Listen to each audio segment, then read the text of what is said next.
বলে আল্লাহ পাক ৭০,০০০ পর্দা ভেদ করে এক ফোঁটা নোট দূর পাহাড়ে ফেলেছিল। মুসা সেখানে বেহুশ হয়ে গেছিল, কিন্তু আমার আপনার নবী দুই জাহানের বাদশা রাহমাতুল আলামিন আমার আল্লাহর সঙ্গে স্বয়ং দিদার করে এসেছিল। বলা যাবে না সুবহানাল্লাহ?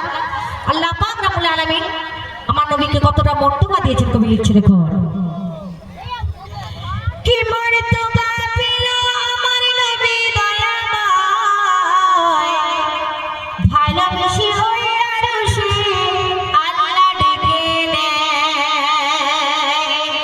কি মর্তবা পেল আমার নবী দয়াময়, কি মর্তবা পেল আমার নবী দয়াময়, ভালোবেসে ওই আরশে আল্লাহ ডেকে নেয়, ভালোবেসে ওই আরশে আল্লাহ ডেকে নেয়।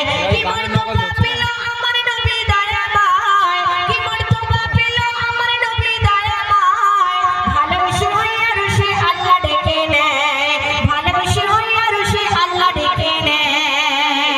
মুসা নবী বলছে, বলে ওগো মুসা নবী,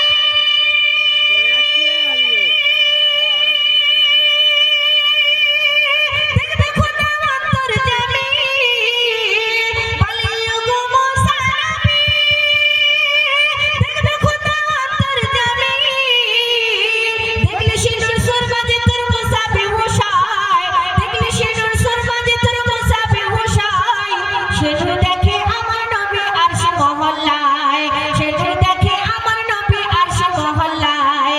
কি মর্তবা পেল আমার নবী দয়াময়, কি মর্তবা পেল আমার নবী দয়াময়, ভালোবেসে ওই আরশে আল্লাহ ডেকে নেয়, ভালোবেসে ওই আরশে আল্লাহ ডেকে নেয়।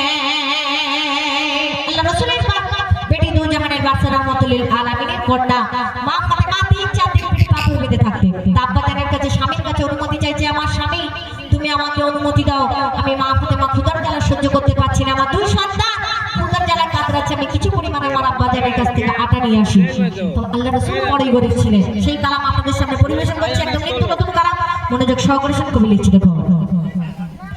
আজি নবী নন্দিনে মা ফাতেমা সুধায়, আজি নবী নন্দিনে মা ফাতেমা সুধায়, বাপের বাড়িতে যেতে গুছায়, আজি নবী নন্দিনে মা ফাতেমা সুধায়, বাপের বাড়িতে যেতে গুছায়, চাল আটা চুয়ানি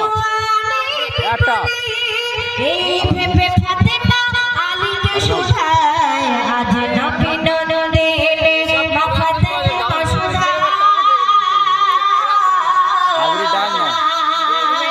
হাসান হোসেন মায়ের কাছে কাঁদছে, আমার আম্মা জান আমরা ক্ষুধার জ্বালা সহ্য করতে পারছি না। তো মা ফাতেমা